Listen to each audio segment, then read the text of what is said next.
វត្តកជាដកព្រះសម្មាសម្ពុទ្ធទ្រង់សម្ដែងធម៌ទេសនាថាស្លាប់ខ្ញុំនៅខ្ចីពុំអាចហើបានដូច្នេះនេះជាព្រះពុទ្ធដីកាដែលព្រះអង្គបន្លឺឡើងតិចនៅពេលមួយដែលភ្លើងឆេះដែលភ្លើងព្រៃកំពុងឆេះយ៉ាងសន្ធោសន្ធៅភ្លើងឆេះព្រៃកាន់តែឆាបឆួលខ្លាំងឡើងតម្រង់ឆ្ពោះមកកាន់កន្លែងដែលព្រះអង្គគង់ប្រថាប់ព្រះភិក្ខុសង្ឃនិងពុទ្ធបរិស័ទផ្អើលឆោឡោភិតភ័យជាខ្លាំង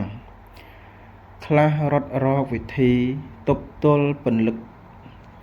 លត់ភ្លើងកាន់តែឆេះរាលដាលចូលមកកាន់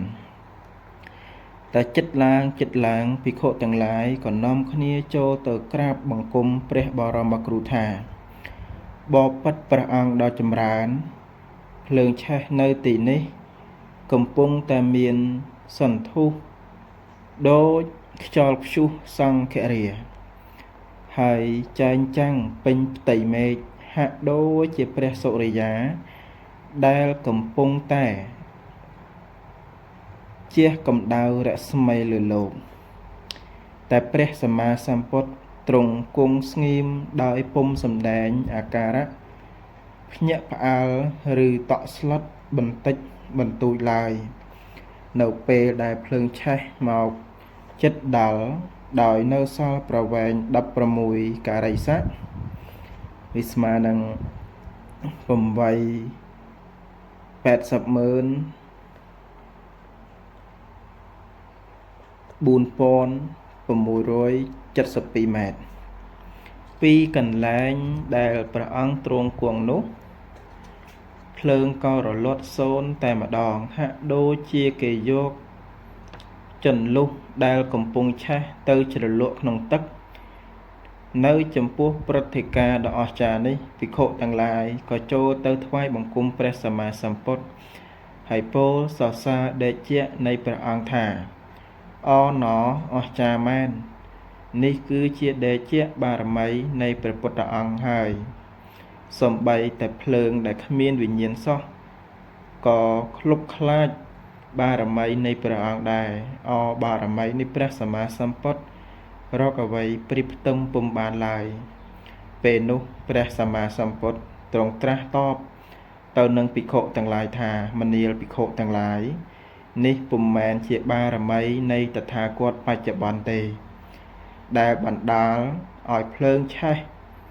ព្រៃរលត់នោះគឺជាដេជៈបារមីនៃអំពើពីអតីតកាលរបស់តថាគតហើយកន្លែងនេះពុំអាចមានភ្លើងឆេះមកដល់បានរហូតដល់កប្បវិនាសព្រោះជាអច្ឆរិយកម្មមួយដែលកើតមានពីអតីតកាលមកពេលនោះព្រះអានន្ទបានយកសង្ឃដីមកក្រាបថ្វាយព្រះសម្មាសម្ពុទ្ធគង់ព្រះអង្គគង់ពេនភ្នែន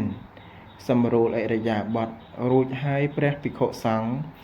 ចង់ជំរះចម្ងល់នៃអច្ឆរិយកម្មដែលកើតមានឡើងកាលពីអតីតកាលនោះ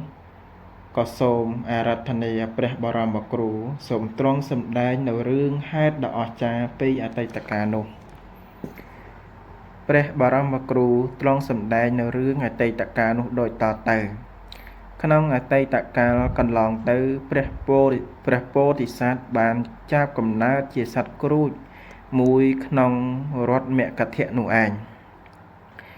នៅពេលកូនគ្រូចដ៏តូចនោះទៅកើតមកថ្មី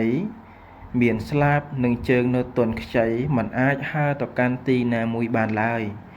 មេបារបស់គេតែងតែទៅរកចំណីពួមយកបញ្ចុកកូននៅក្នុងសម្បុករាល់ថ្ងៃមួយស្រាប់តែមានភ្លើងឆេះព្រៃយ៉ាងសន្ធោសន្ធៅដូចថ្ងៃនេះនៅពេលដែលភ្លើងឆេះព្រៃភ្លាមសត្វគ្រូចទាំងអស់សត្វស្លាបទាំងអស់នៅក្នុងព្រៃនោះក៏ផ្អើលឆោឡោហើរចោលសម្បុកទាំងក្តីតក់ស្លុត មេបារបស់កូនគ្រួចបានមកអន្រួនកូនឲ្យខំហើរចេញពីសម្បុកដោយសត្វដតីដែរពេលដែលដឹងថាមិនអាចជួយកូនរបស់ខ្លួនបានមេបាកូនគ្រួចក៏ដាច់ចិត្តហើរចោលកូននិងសម្បុកដោយទុកឲ្យកូនដែលមានស្លាបដ៏ខ្ចីនោះនៅម្នាក់ឯងកាលដែលកូនគ្រួចនៅក្នុងសម្បុកម្នាក់ឯងគេខំអើតកចេញពីសម្បុកដើម្បីពិនិត្យមើលស្ថានភាពខាងក្រៅហើយបានឃើញសន្ទុះភ្លើងនិងខ្យល់បក់ហាក់ដូចជាព្យុះសង្ឃារាឆាបឆេះព្រៃសម្ដៅឆ្ពោះមកចំកន្លែងរបស់គេពេលនោះកូនគ្រួចគិតក្នុងចិត្តថាស្លាប់ខ្ញុំនៅខ្ចីពុំអាចហើរបានបើសិនជាខ្ញុំអាចទៅទាស្លាប់ហើរបានខ្ញុំនឹងហើរទៅលើមេឃឬបើខ្ញុំអាចបោះជំហានដើរបានខ្ញុំនឹងរត់ទៅកាន់កន្លែងផ្សេងទៀតដោយសត្វទាំងឡាយដែរប៉ុន្តែខ្ញុំពុំអាចធ្វើដូច្នោះបានឡើយដោយខ្លាចនៅសេចក្តីមរណៈមេបារបស់ខ្ញុំក៏ហើរចោលខ្ញុំដែលពេលនេះពុំមានអ្នកណាមួយអាចជួយខ្ញុំបានឡើយរីឯខ្ញុំវិញក៏មិនអាចជួយខ្លួនឯងបានដែរតែខ្ញុំត្រូវធ្វើដូចម្ដេចទៅណោះនៅពេលនេះនៅគ្រាដ៏មានអាសន្ននោះកូនគ្រួចបានគិតឃើញដូច្នេះថានៅក្នុងលោកនេះមានវត្ថុស័ក្តិសិទ្ធិជាច្រើនដូចជាគុណធម៌សច្ចធម៌មានមហាបុរសជាច្រើនរូបដែលបានត្រាស់ជាព្រះពុទ្ធដ៏មានឫទ្ធិក៏ដោយសារបានអនុវត្តនៅគុណធម៌ដែលលោកបានសាងទុកជាច្រើនអាយុកាប់មកហើយដែរមហាបុរសដែលប្រកបដោយគុណធម៌ទាំងនោះតែងតែមានសន្តានចិត្តពោពេញដោយធម៌មានសច្ចៈមេត្តាករុណាមុទិតានិងឧបេក្ខាជាដើមព្រមទាំងធ្លាប់បានទ្រាំតស៊ូលំបាកតាំងពីអតីតជាតិមកចិត្តដ៏បរិសុទ្ធរបស់បុរសទាំងនោះតែងតែផ្ដល់ក្តីមេត្តាដល់សត្វលោកទូទៅដោយគ្មានរើសមុខចំពោះខ្ញុំវិញក៏ដូច្នោះដែរមានតែសច្ចៈនេះឯងដែលជាអមតៈហើយជាជំនឿប្រកបរបស់ខ្ញុំដូច្នោះហើយខ្ញុំត្រូវតែភាវនាចំពោះគុណសម្បត្តិនៃព្រះពុទ្ធអង្គដែលបានសាងរួចមកហើយនឹងអាងទៅលើជំនឿប្រកបដ៏ធំក្នុងខ្លួនខ្ញុំដើម្បីសម្ដែងនៅសច្ចៈនេះដូច្នេះសូមឲ្យភ្លើងដល់កំណាចបវាសជៀសឆ្ងាយពីកន្លែងនេះដើម្បីនាំមកនៅសុវត្ថិភាពដល់ខ្លួនខ្ញុំផងនិងដល់សត្វទាំងពួងផងពេលនោះគ្រូចពោធិសត្វរលឹកដល់សច្ចបារមីនិងសិលក្នុងលោកជាភាសាបាលីថាអដ្ឋិលោកេសីលគុណាសីលគុណោសច្ចੰសោជយនុត្តយាតេនៈសច្ចេនៈកាហាមិសច្ចកិរិយមុត្តមੰនៅក្នុងលោកនេះពិតមានសัพពញ្ញូបានត្រាស់ជាគ្រូលើមនុស្សទេវតាមានសិលគុណប្រសើរអស្ចារ្យទ្រង់ព្រះនាមថាសម្មាសម្ពុទ្ធនិងសច្ចធម៌បវរបំផុតសោជយៈបរិសុទ្ធមានក្នុងលោកាសូមភ្លើងរលត់ដោយសច្ចកិរិយាឧត្តមនេះណាភ្លើងចូលជិះចេញពោលដូច្នោះហើយកូនគ្រួចពោធិសត្វក៏ពោលពាក្យដូចតទៅទៀតថាខ្ញុំមានស្លាប់ដែរតែហើរពុំរួចជើងខ្ញុំទន់តូចពុំអាចហើរបានមេបានៃខ្ញុំបានរត់ប្រោះប្រានអាគីហោហានចូលជិះចេញឆ្ងាយរំពេចនោះ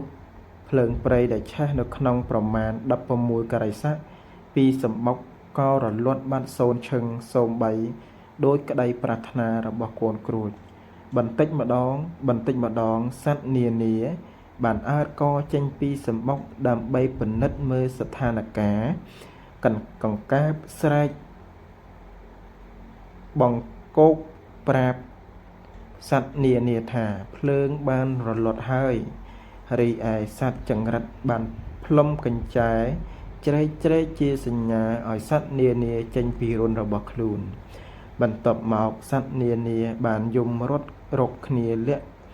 លន់ឮពេញព្រៃមេបារបស់កូនគ្រូក៏បានវិលមកកាន់ត្រនំវិញហើយមានសេចក្តីត្រេកអរឥតគណនានៅពេលដែលឃើញកូនរបស់ខ្លួនមានជីវិតរស់នៅដោយសុវត្ថិភាពបញ្ជាក់មកថាព្រះសម្មាសម្ពុទ្ធទ្រង់ត្រាស់បញ្ជាក់ថាកន្លែងដែលតថាគតកំពុងប្រថាប់នោះឯងជាកន្លែងសម្បុកកូនគ្រូចមានរិទ្ធនោះដោយព្រះពុទ្ធទ្រង់សម្ដែងថាមនាភិក្ខុទាំងឡាយតថាគតបានប្រារព្ធបារមីសច្ចៈនោះក្នុងជាតិដ៏ច្រើនទៀតមិនមែនត្រឹមតែក្នុងជាតិជាកូនសត្វគ្រូចនោះឡើយអវសានកថាព្រះបរមគ្រូទ្រង់បញ្ចប់ព្រះធម៌ទេសនាដោយប្រជុំជាដកថាមេបារបស់កូនគ្រូចនោះគឺជាមេដាបៃតារបស់តថាគតសពថ្ងៃនេះរីឯកូនគ្រូដែលបានសម្ដែងគុណសច្ចបារមីរបស់ព្រះអង្គពីអតីតកាលនោះគឺជាទូកអង្គតថាគតនេះឯងកំណត់ហេតុបន្ថែមតាមរឿងជាដកដែលបកប្រែដោយអ្នកនិពន្ធជាអង់គ្លេស Thomas William Ray David បញ្ជាក់ថាតាមសិលាចារឹកនាវត្តចេតពុនគេឃើញកំណាព្យមួយវគ្គដែលមានការតាក់ទងជាមួយរឿងព្រះមហាសត្វគ្រូចសូត្រគាថាដេញភ្លើងព្រៃនោះមានសេចក្តីថាបារមីក្នុងលោកដែលសត្វស្វែងរកបានដោយកម្រមានតែសច្ចៈគុណធម៌បវរសច្ចៈស្មោះសរប្រសើរថ្លៃថ្លា